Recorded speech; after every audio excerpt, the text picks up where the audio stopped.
Movie की शुरुआत में हमें अल्ट्रा का इलाका दिखाया जाता है। अल्ट्रा के इलाके को इंसान, एल्व्स, मॉन्स्टर और ड्रैगन ने आपस में बांट लिया था। बहुत सालों पहले एल्व्स और इंसानों ने मिलकर मॉन्स्टर और ड्रैगन को हराकर उन्हें अंधेरी पहाड़ियों में भेज दिया। और कहा जाता है कि हर बुराई की शुरुआत तो अंधेरे से ही होती है। मॉन्स्टर तो अंधेरे में ही पैदा होते हैं और वहीं इनका शासन भी चलता है। मॉन्स्टर और ड्रैगन के बदले की आग सिमट कर एक डायमंड में जमा हो गई और ये डायमंड ब्लैक ड्रैगन के पास होता है और ब्लैक माउंटेन में इस ड्रैगन के जागने का इंतजार हो रहा था। वहीं दूसरी तरफ इंसान और एल्फ जमीन के लिए एक दूसरे के दुश्मन बने हुए थे और आपस में लड़ रहे थे। इनको अपनी असली दुश्मन का पता नहीं था जो धीरे धीरे इनकी ओर बढ़ रहा था। लेकिन एल्फ के प्रिंसेस को इस खतरे का एहसास हो जाता है। प्रिंसेस को एहसास होता है कि जरूर कोई ना कोई खतरा आने वाला है और वो सोचने लगती है कि इस खतरे से अब कैसे बचा जाए। लगता है अब हमें पुरानी दुश्मनी भुलाकर इंसानों से हाथ मिला लेना चाहिए। अब हम एक लड़की को देखते हैं जो कि प्रिंसेस की फ्रेंड होने के साथ साथ एक सोल्जर भी होती है। अब हमें एक लड़के को दिखाया जाता है और उसके पास दो डॉग्स भी होते हैं। उस लड़के का नाम लैम्बर्ट होता है।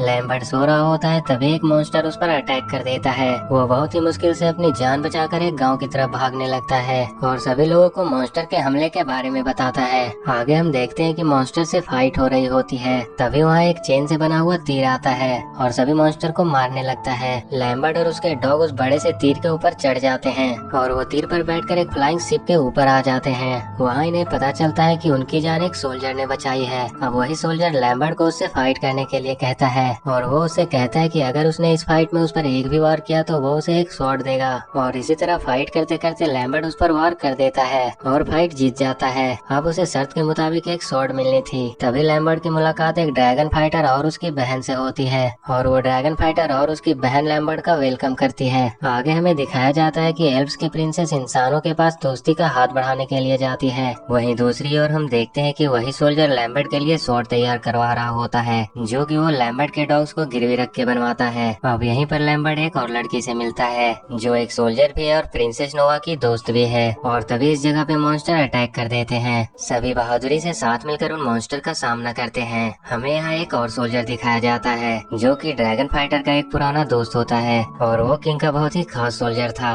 और वो किंग से कहता है कि हमें एल्व्स के साथ सुलह कर लेनी चाहिए और उनकी तरफ हाथ बढ़ाना चाहिए। तो किंग उसकी बात मान जाता है और अब एल्व्स और इंसान मिलकर मॉन्स्टर का सामना करने के लिए तैयार हो जाते हैं। लैम्बर्ट को भी सोल्जर्स की टीम में शामिल कर लिया जाता है। सभी ड्रैगन्स का मुकाबला करने के लिए अपना अपना प्लान बता रहे होते हैं। तभी ड्रैगन फाइटर सबको बताता है कि हमें ब्लैक ड्रैगन को हराने के लिए उनसे ब्लैक डायमंड लेना होगा जिसमें उसकी पावर्स है। ब्लैक डायमंड की मदद से किसी को भी जिंदा किया जा सकता है और किसी को भी मारा जा सकता है। इसीलिए उस डायमंड को डिस्ट्रॉय कर देना सभी के लिए अच्छा होगा। इसके बाद हम देखते हैं कि किंग की बहन उसी खास सोल्जर के पास जाती है जो कि ड्रैगन फाइटर का भी दोस्त था और वो उसे ब्लैक डायमंड लाने को कहती है ताकि वो दोनों मिलकर अल्ट्रा पे राज कर सके। और अब किंग का ये खास सोल्जर अल्ट्रा पर हुकूमत करने के लालच में अपने ही किंग को धोखा देकर मार देता है। अब बाकी के सोल्जर ब्लैक ड्रैगन को जगाने के लिए ब्लैक माउंटेन की ओर बढ़ रहे होते हैं। अब यहाँ ड्रैगन फाइटर और उसकी पूरी टीम को उनसे पहले पहुंचकर ब्लैक डायमंड को हासिल करना था ताकि वो उसे डिस्ट्रॉय कर सके और अपने देश को खतरे से बचा सके।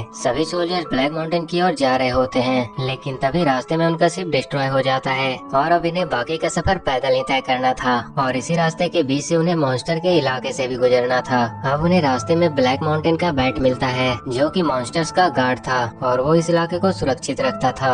अब प्रिंसेस की दोस्त और लैम्बर्ट मिलकर उसे मार देते हैं ताकि वो इनके बारे में मॉन्स्टर को जाकर ना बता सके। यहाँ प्रिंसेस की दोस्त और लैम्बर्ट की दोस्ती और भी अच्छी हो जाती है क्योंकि ये उनके साथ में पहली जर्नी होती है। चलते चलते अब सभी माउंटेन के पास पहुँच जाते हैं और इन ब्लैक माउंटेन में एंटर करने के लिए एक दरवाजा चाहिए था जो कि अब इन्हें मिलने वाला था क्योंकि ड्रैगन फाइटर को एक मार्क नजर आती है जिसकी मदद से वो इस दरवाजे को खोल देता है और इस तरह से सभी माउंटेन के अंदर चले जाते हैं। अब यहाँ पर बहुत सारे ड्रैगन उन पर हमला कर देते हैं तो सब अपनी जान बचाकर बाहर आते हैं और अब हम देखते हैं कि कुक और उसके सोल्जर्स ब्लैक ड्रैगन को जगाने के लिए वहाँ पहुँच चुके थे और उन्होंने ड्रैगन को जगा भी दिया था। सभी अब परेशान बैठे होते हैं कि अब बहुत देर हो चुकी है और वो हार गए हैं और इतने में ही मॉन्स्टर उन पर हमला कर देते हैं और इसी फाइट के बीच प्रिंसेस की दोस्त की मौत हो जाती है। और अब हमें यहाँ पता चलता है कि वो ड्रैगन फाइटर और उसकी बहन भी एक ड्रैगन है। ड्रैगन फाइटर बहुत ही बहादुरी से सभी मॉन्स्टर को मार डालता है। वहीं दूसरी ओर अब ब्लैक ड्रैगन जाग चुका था, वो भी अब इन पर हमला कर देता है लेकिन ड्रैगन फाइटर और लैम्बर्ट मिलकर किसी तरह ब्लैक ड्रैगन को हरा देते हैं और उसे उसका डायमंड भी ले लेते हैं। लैम्बर्ट अब ड्रैगन फाइटर से वो डायमंड मांगता है ताकि वो प्रिंसेस की दोस्त को दोबारा से जिंदा कर सके